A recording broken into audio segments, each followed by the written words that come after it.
My first pregnancy, again, with my son, I conceived very quickly, and I know that not everybody has that experience, but, I did. And the pregnancy was very smooth, healthy pregnancy. I was very active and everything was going fine until, the day I gave birth to my son, and there were just some things that caused, my heart rate to be elevated, his heart rate to be elevated. And we're at the hospital at this point already. I developed a fever, just a few things that finally the doctor on call it.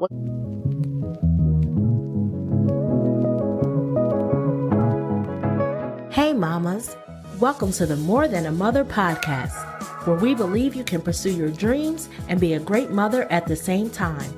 I am your host, Olena Moses, and I am helping you find the freedom to live. Are you ready? Let's go.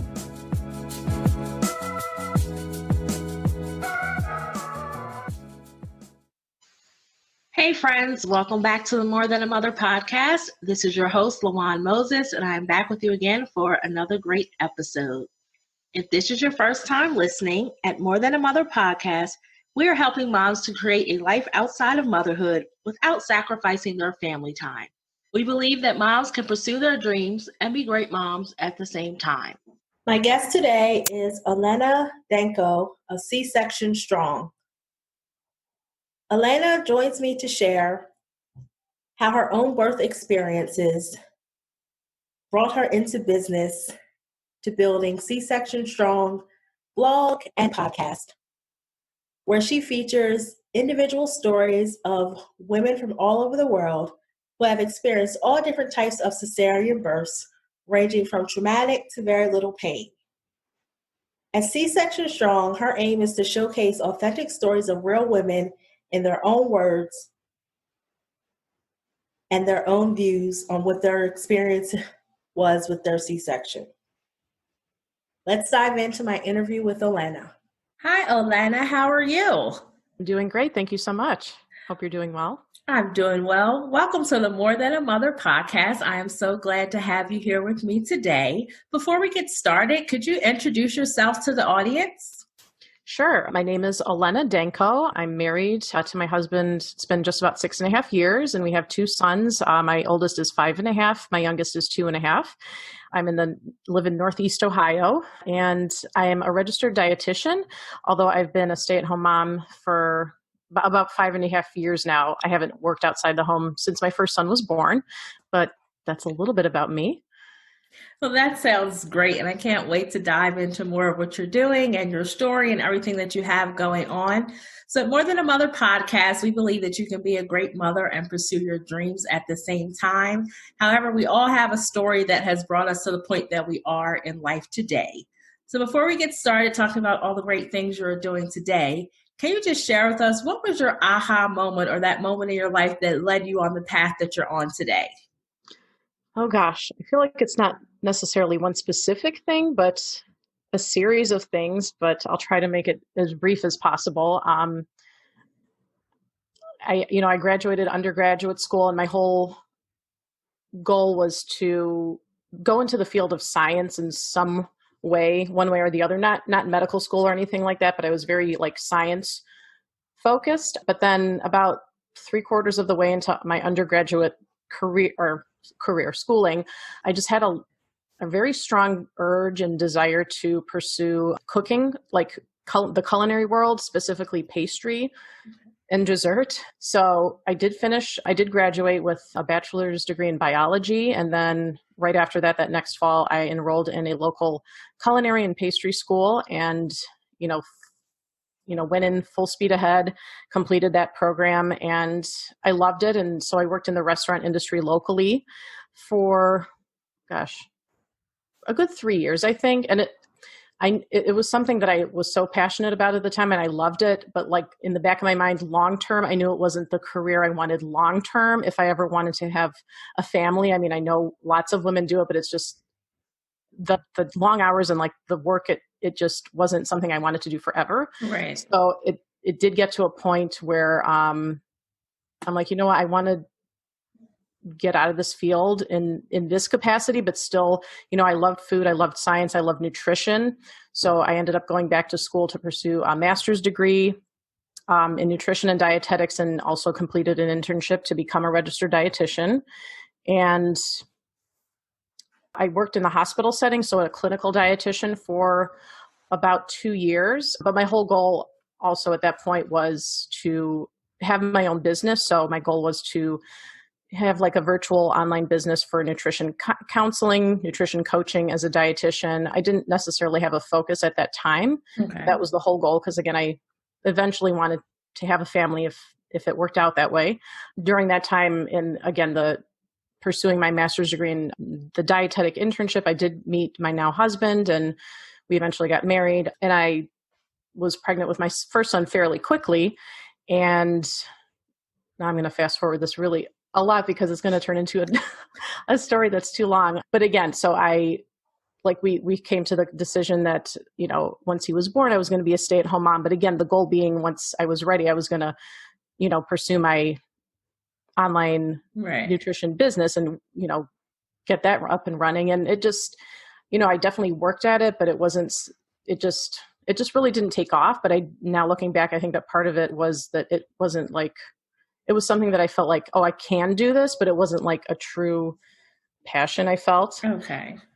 So fast forward again to after my second son was born, and we can get into this probably later in the interview, but my first son, he was born via emergency C-section, and thankfully everything ended up okay, but it was a very difficult experience for me to process. I felt very alone in the experience, and it took me a long time to even consider wanting to have another child after that, but thankfully we did, healthfully. And again, my second son, it was a scheduled cesarean, and everything ended up okay, thankfully, too. And it was a much more positive experience, but it still left me feeling like I felt very alone.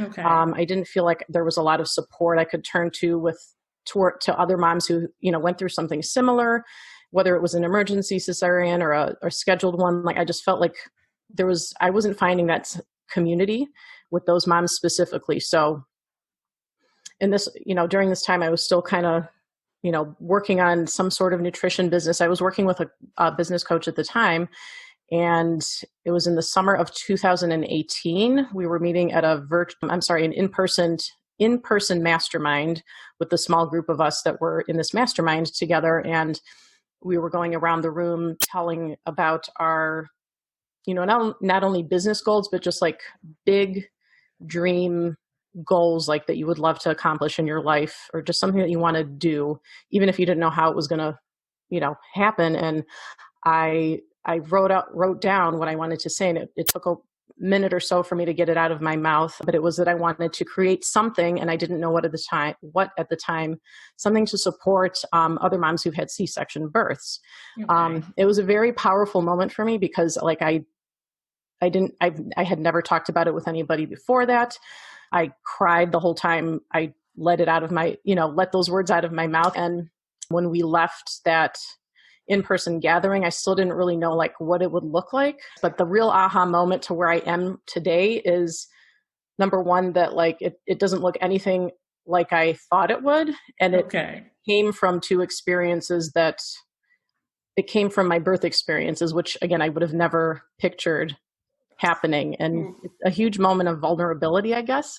Right. So I know that your business is built around C-section. So I mean, if you could go ahead and just share those experiences, because I feel that so much, if you're comfortable with sharing them, just your experience that led you to creating your business that you now have, because that ties so much into your story and your business story, that I feel this is a great time to kind of whatever you would like to share about that led to this business that you have created for women that are experiencing C-sections. My first pregnancy, again, with my son, I conceived very quickly, and I know that not everybody has that experience, but, I did. And the pregnancy was very smooth, healthy pregnancy. I was very active and everything was going fine until, the day I gave birth to my son, and there were just some things that caused, my heart rate to be elevated, his heart rate to be elevated.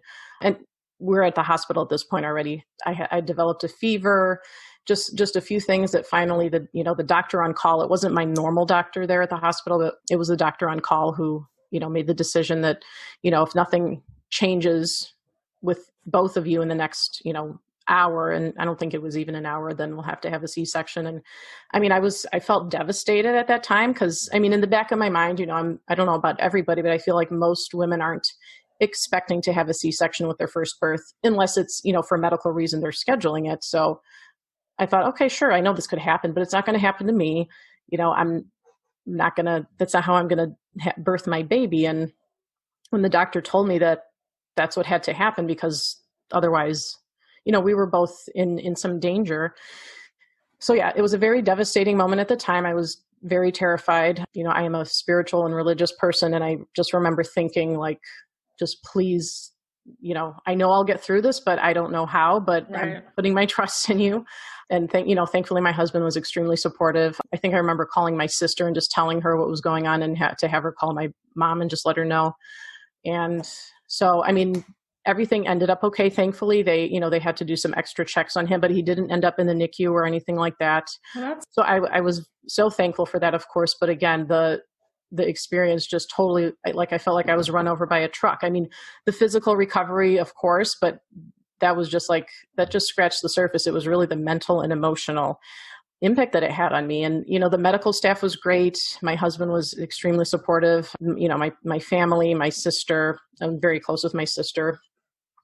But I just felt so alone in terms of someone being able to understand what I had gone through and why I was feeling so, I don't know if sadness is the right word or just, I don't know, just alone, like confusion. I didn't feel any guilt for what I had gone through and how I had birthed my son, but just like, why did this happen sort of thing.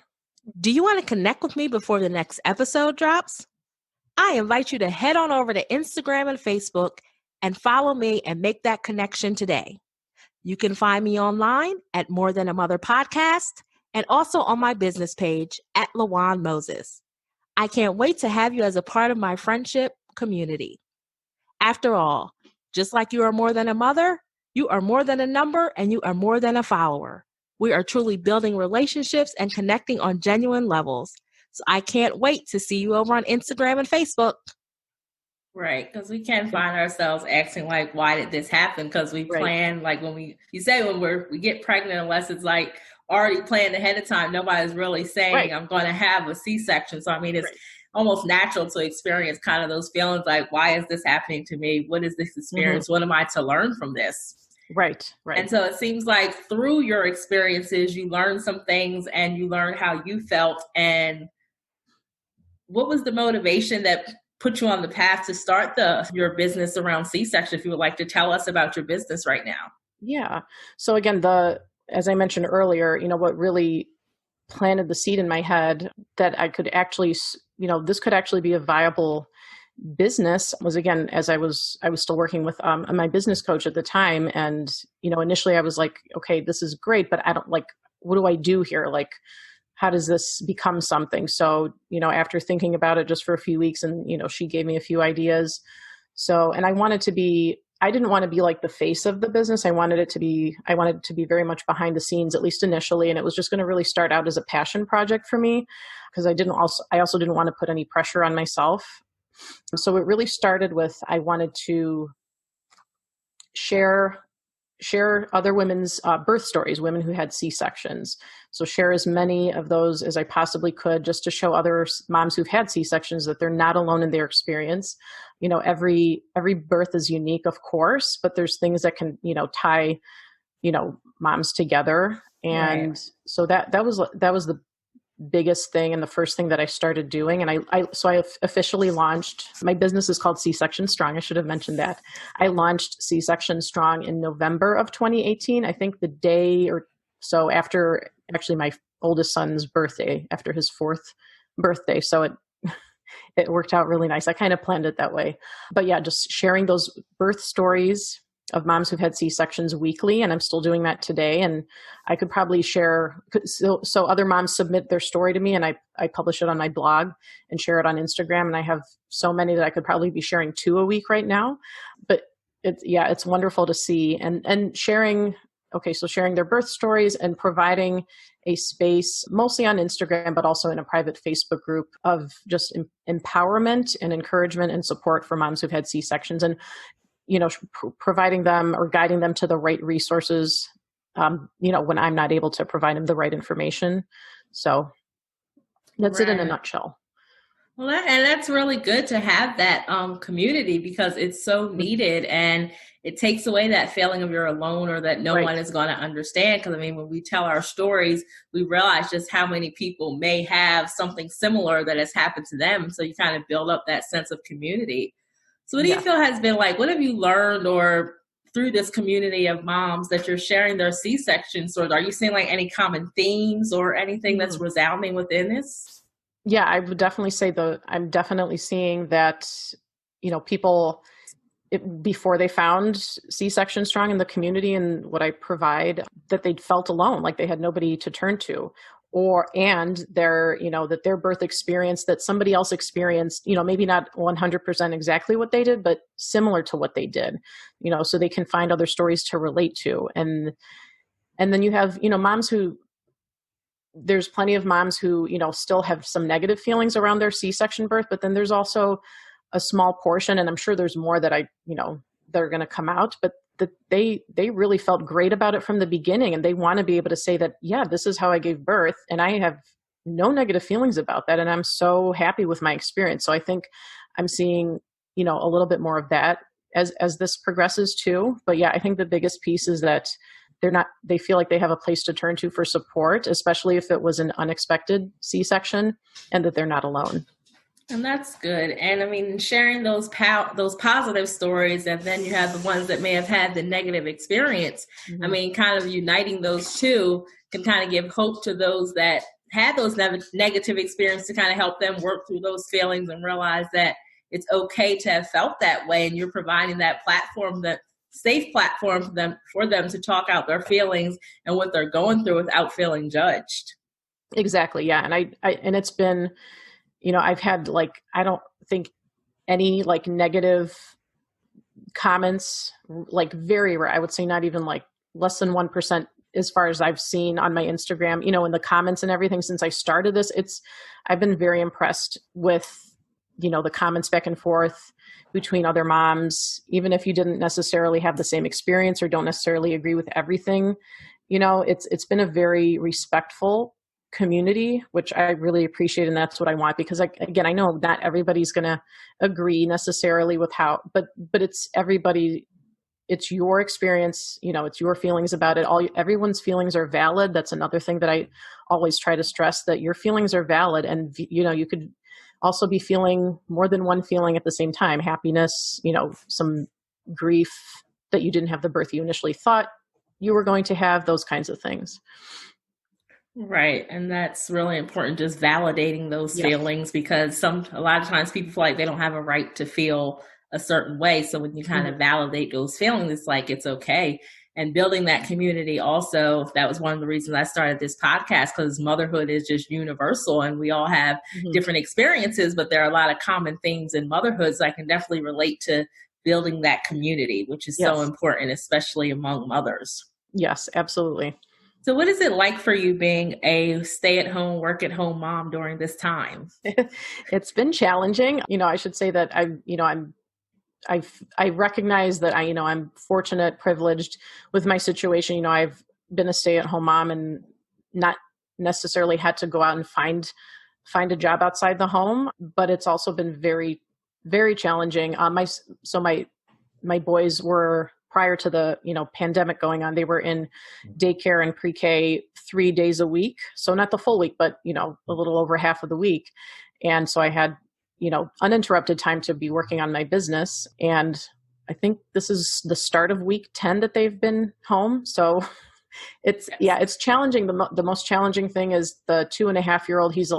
He requires a lot more, or he just can't do as many things by himself as my 5.5-year-old can do. So, but thankfully he takes a nice long nap in the afternoon, but it's a big juggling act. And my husband works in the dental field. So he was working, much more part-time than he normally would most of the time. But the past week he was able to go back, because they opened up some things in the state more, for certain healthcare workers.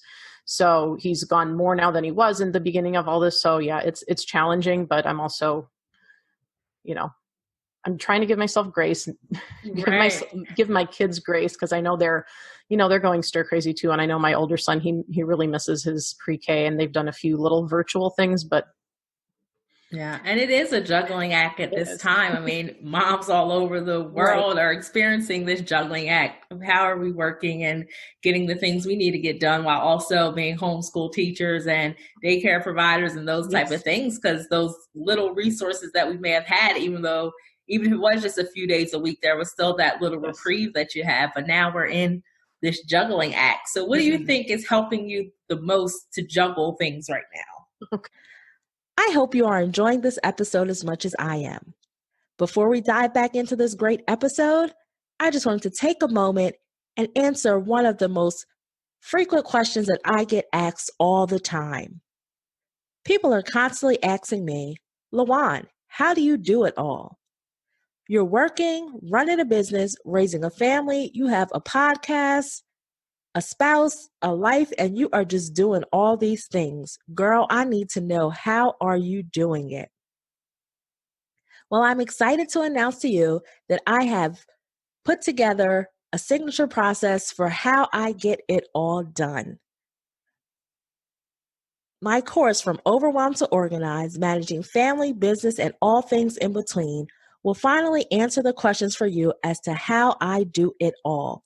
This course is designed to help you stop being busy, help you figure out work-life balance, how to set boundaries, and get your priorities in order. And we do all of this in this course and so much more. I mean, are you tired of feeling stressed, overwhelmed, and anxious? Are you ready to reduce that overwhelm, minimize the guilt in all areas of your life?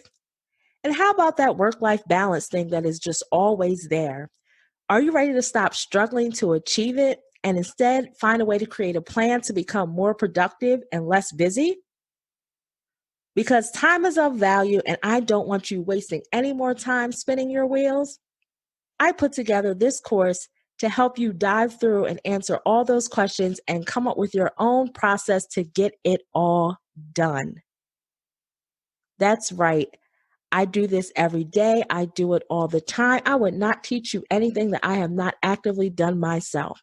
So if you are ready to go from overwhelmed to organized and finally get things in your life in order and get your plate a little more balanced out so that you can reach that state of feeling balanced and not just constantly chase after work-life balance, I invite you to head over to my website or click the link in the show notes so that you can get enrolled in the course From Overwhelmed to Organized, Managing Family, Business, and All Things in Between.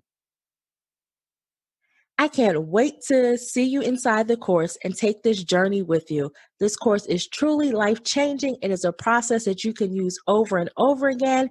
And trust me, I wouldn't give you anything that I don't do myself. So believe me, I know it works because here I am on this podcast and doing all the things, and I still have my sanity. And best of all, I'm doing all of it without sacrificing my family time. So if that sounds like a plan to you, hit the link in the show notes or head over to my website and sign up now for my course From Overwhelmed to Organized.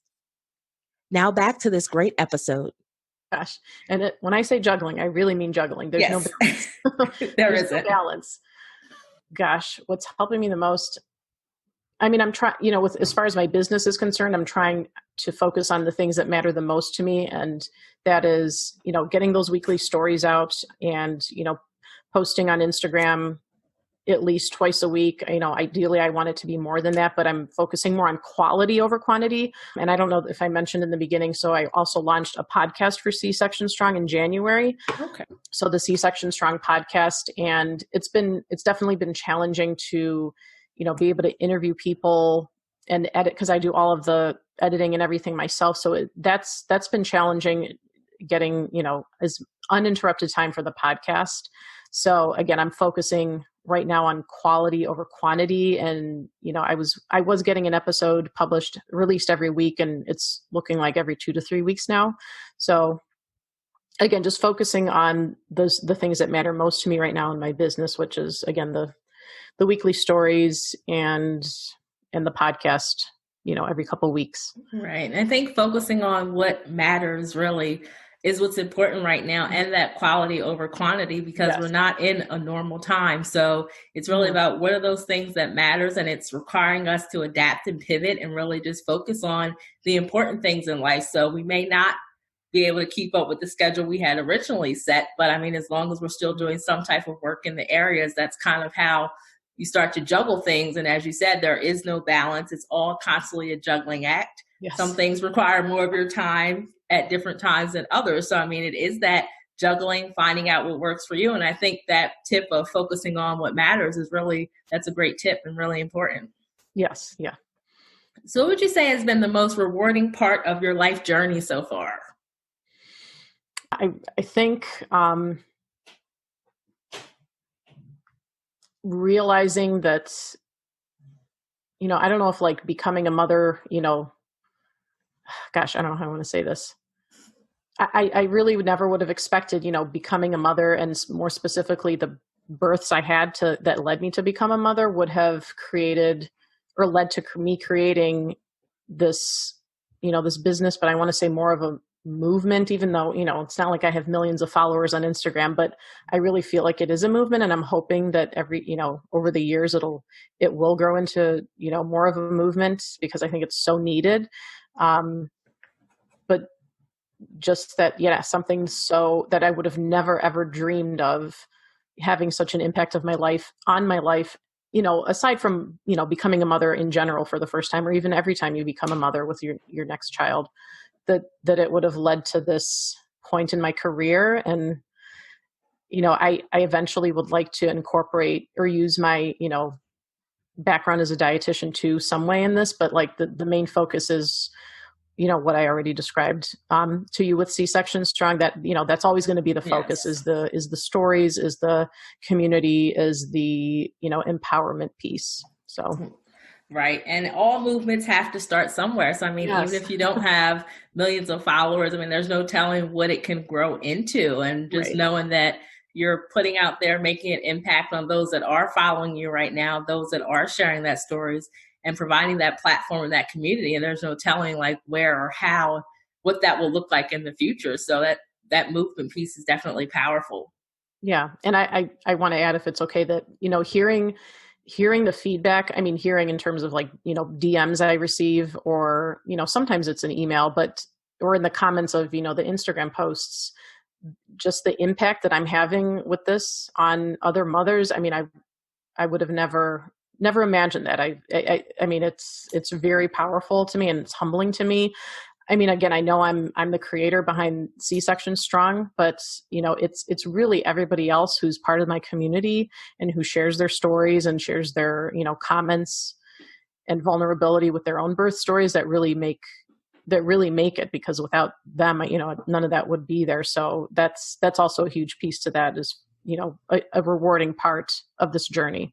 Exactly. Because that community, like you said, though, it wouldn't be anything without the people. And I mean, even in my own journey with this podcast, you just never realize how much moms want and need that platform. And by creating something to us, which is so simple, it's just amazing to watch the transformation and the amount of moms that are empowered. So that is great, just giving that voice to those moms with the birth stories and C-sections that they want to share and need so desperately to share with people that understand and get it. So that is definitely powerful. Yes. So what is a tip that you can offer to a mom that may be struggling right now to find her way or kind of manage and juggle life? You mean in general, or would you say more of a new first-time mom? Whichever you would like to give. Okay. I'm going to go with the new mom, because again, my birth experience added a whole nother level to it. But I think it was, part of the struggles I experienced was, of course, just becoming a new mother and all that, has to offer, not being afraid to reach out for support, and I know you have to find the right, whether it's family or friends or professional support, whatever that looks like to you, but do not be afraid to reach out to get the kind of support you need, and I think not to be so hard on yourself, as, I mean, the choices you're making in motherhood, you're doing the best you can. And I think, some things come easier to some moms than others, and vice versa, whether that's with, feeding or sleeping or, potty training, whatever it is. So it's going to look different for everybody. And I need to take my own advice too, because I'm someone who I can fall into the comparison trap a lot too. I'm better at recognizing it now though and catching myself. But, in my younger years and even before I became a mother, that was something I definitely struggled with. But now that I guess I'm older and now have 2 children, it's a little bit easier to recognize at least. So then you can say, hey, wait a minute, you don't need to be so hard on yourself or compare yourself to somebody else's journey. So I hope that was helpful. Right. Oh yeah, that's definitely helpful. I mean, I know that you said for the new moms, but I believe that any mom can take that advice to just don't be afraid, and then also not being hard on yourself and granting yourself that grace, because it is so easy to compare ourselves. So that's definitely great advice, and I thank you for sharing that. Yeah. So Olena, could you share with our audience where they can find you online and how we can stay in touch with you? Sure. So my website is, and where I share the weekly C-section birth stories, is C and then a dash sectionstrong.com. And I'm most active on Instagram. So that's just at Csection Strong. And my podcast is the Csection Strong podcast. So it's on iTunes, Spotify, and Stitcher. And yeah, those are the best places to connect with me. And I'm very active in my DMs on Instagram. So I love connecting with people there. And of course, the podcast is definitely geared with the mom who's had a C-section moms in mind. But I've also heard from other people that have listened to it that it's really great for moms in general or pregnant people in general. So again, that's who I have in mind when I'm recording these episodes, but it's been, I've had maternal mental health therapists on there, an OBGYN, pelvic floor physical therapists. So just to give an idea of kind of the content behind it. Right. Well, that's great. Thank you for sharing that. And I will be sure to link to this all in the show notes so that people can easily follow you. I thank you again for joining me today. This was such a great interview. Thank you so much for having me. Thanks so much for listening. If you enjoyed this episode, head over to lawanmoses.com. I love for us to stay in touch. Make sure you leave your email address so I can send you inspiration, tips, and the latest updates. Or, if you prefer, text the word MORE, that's MORE, to 302-440-4632. We have some great things coming up, and I don't want you to miss a thing. Thanks again. Make sure you subscribe and leave a review. Until next time, keep pressing because victory is yours.